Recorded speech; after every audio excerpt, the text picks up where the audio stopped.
Good morning, good evening आप सभी को। मेरा नाम अनुराग है और आज हम लोग केमिकल रिएक्शन एंड इक्वेशन को पढ़ने वाले हैं। और आज मैं आपको इस वीडियो के अंदर इस चैप्टर का बेसिक इंट्रोडक्शन देने वाला हूँ। साथ ही साथ कुछ ज़रूरी इन्फॉर्मेशन भी मैं आपको बताऊँगा। तो आप इस वीडियो को कंप्लीट देखिए। चलिए स्टार्ट करते हैं। सबसे पहले हम समझ लेते हैं कि हमें इस चैप्टर में क्या क्या पढ़ना है, यह चैप्टर किस लिए बनाया गया है। तो केमिस्ट्री से हम बात करते हैं तो केमिस्ट्री के अंदर केमिकल रिएक्शंस या केमिकल इक्वेशंस काफ़ी इंपॉर्टेंट रोल हमारे पास प्ले करती हैं हमारी डेली लाइफ के अंदर। तो इनकी स्टडी करना हमारे लिए मस्ट हो जाता है।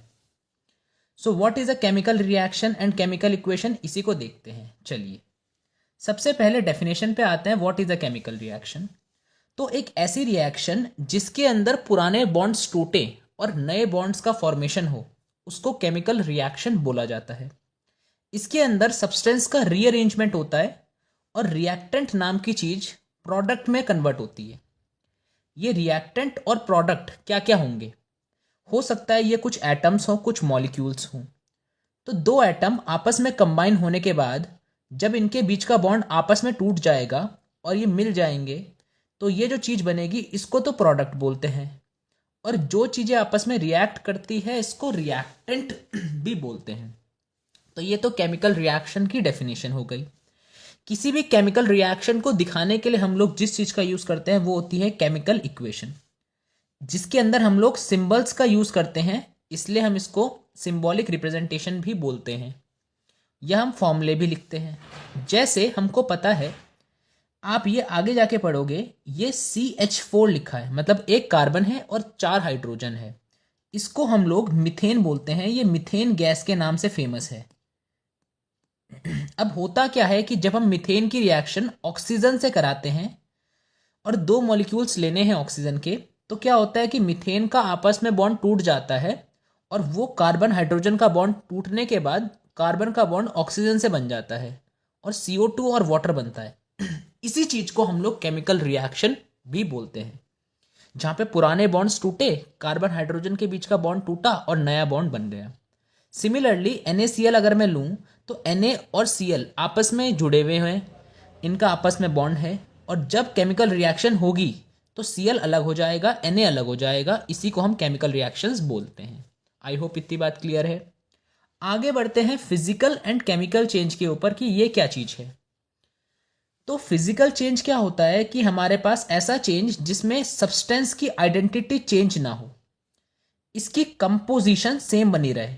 मतलब जैसी ये कंपोजिशन था, इसके अंदर जितने हाइड्रोजन कार्बन थे उतने ही रहें, वो चेंज ना हो।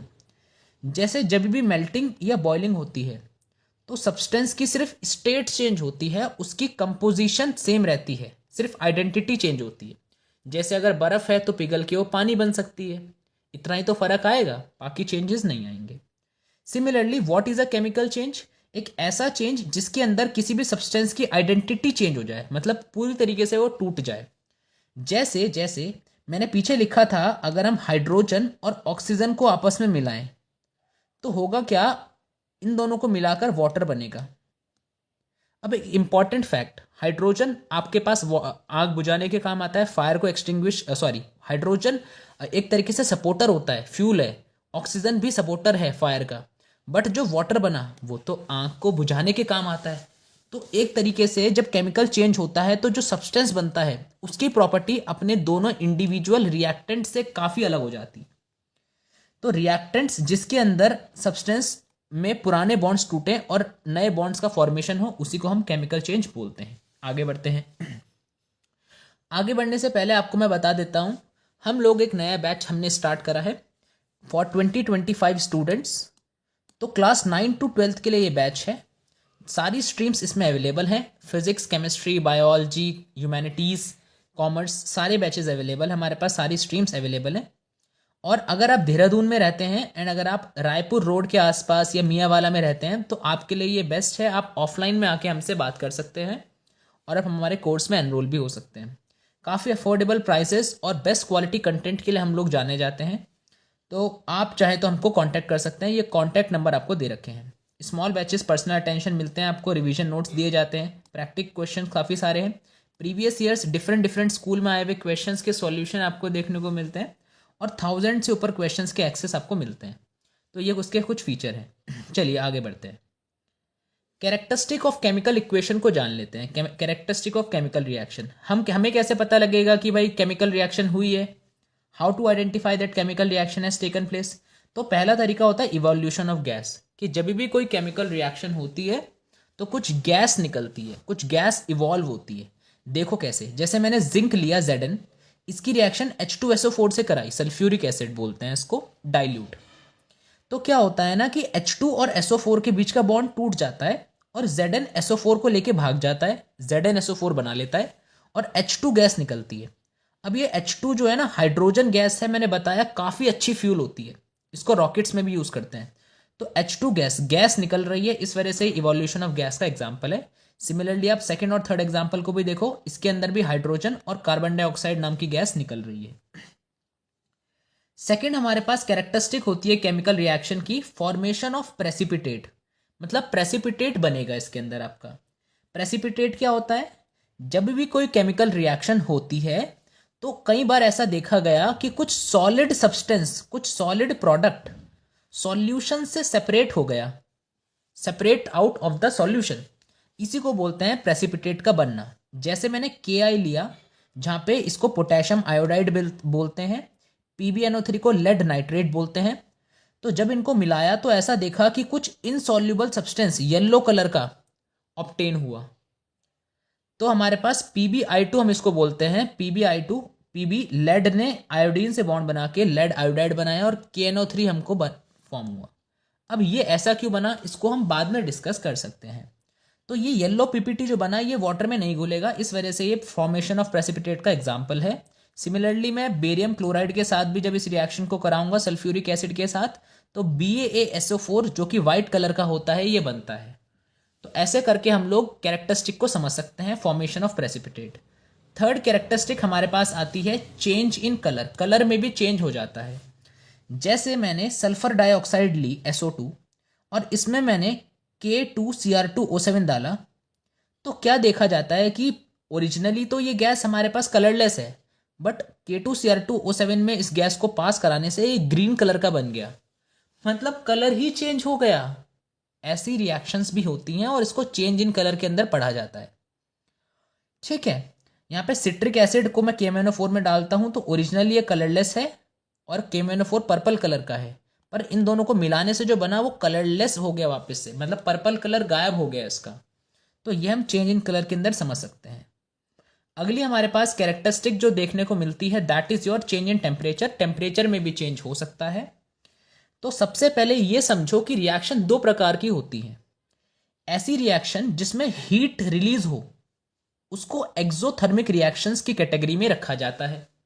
जिस रिएक्शन में हीट निकलती है वो एक्सोथर्मिक, और ऐसी रिएक्शंस जिसमें हीट एब्जॉर्ब होती हैं उसको हम लोग एंडोथर्मिक के नाम से जानते हैं। एंडो मतलब हीट एब्जॉर्ब होना, एक्सो मतलब हीट निकलना। एग्जाम्पल देके बताओ तब मानेंगे। तो देखो जी, पहला एग्जाम्पल, कैल्शियम ऑक्साइड को जैसे मैंने वाटर में मिलाया।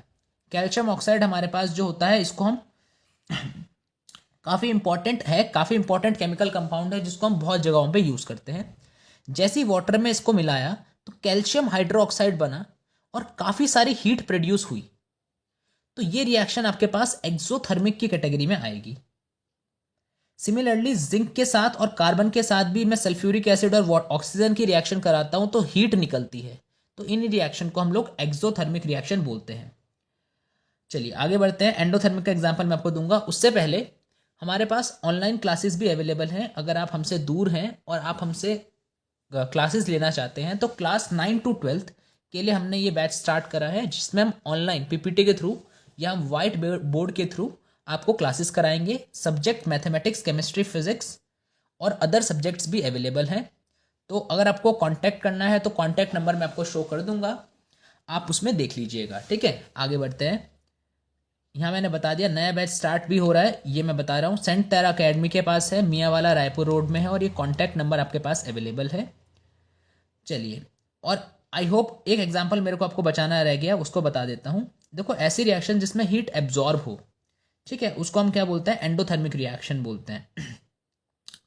तो वो आप देखना उसको, और हम लास्ट में एंड करते हैं। और आपको मैं बता दूं कि हमारे पास अगर आपको कुछ भी डाउट है तो 3 डेज़ का डेमो लेक्चर हमारे पास अवेलेबल है। 3 डेज़ की आप डेमो ले सकते हो और आपको मज़ा आ जाएगा पढ़ने में, इस बात की हम गारंटी देंगे। मतलब पढ़ाई करना एक काफ़ी इम्पॉर्टेंट, आजकल पढ़ाई का लेवल काफ़ी ज़्यादा डिग्रेड हो चुका है, तो आपको क्या करना है, आपको सेलेक्टिवली स्टडी करनी है। आपको देखना है कि आपको किस किस कंटेंट में ज़्यादा फोकस करना है, किन किन टॉपिक्स आपके लिए इंपॉर्टेंट है, और ढंग से पढ़ना है। जितना डीप आप पढ़ेंगे, जितना अच्छे से आप पढ़ेंगे, उतना आपके एग्जाम्स के लिए और लाइफ के लिए आगे बहुत काम आएगा। तो तब तक के लिए थैंक यू, मिलते हैं किसी और वीडियो में। चलिए।